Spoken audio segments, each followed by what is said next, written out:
Un peu plus au nord, les forces armées de la République démocratique du Congo ont réalisé un succès dans le territoire de Mombasa, dans la province de l'Ituri. Les FARDC ont neutralisé 5 éléments Maï-Maï récupérés, 5 armes type AK-47.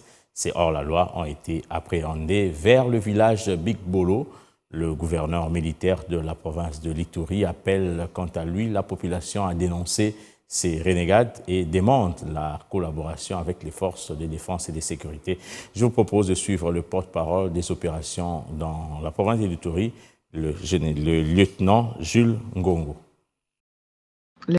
En Ituri, nous n'avons pas une seule minute de repos pour restaurer l'autorité de l'État et la sécurité de notre population, mais aussi pour traquer tous les groupes armés réfractaires au processus et les bandits armés. Il y a de cela une semaine, nous avons neutralisé un chef d'une bande armée indocide dans les territoires de Mombasa. Aujourd'hui, les forces armées viennent encore une fois réitérer une autre victoire. Elles viennent d'arrêter 5 éléments de Maï-Maï avec 5 armes de type AK-47. Ceci témoigne encore une fois la détermination du commandant des opérations, le gouverneur militaire, qui a instruit tous les commandants de grandes unités engagées dans les opérations, de traquer sans break tous les réfractaires du processus et aussi tous les bandits armés. Au niveau de l'administration militaire, le lieutenant-général Luboya Kashamadjoni utilise les deux approches,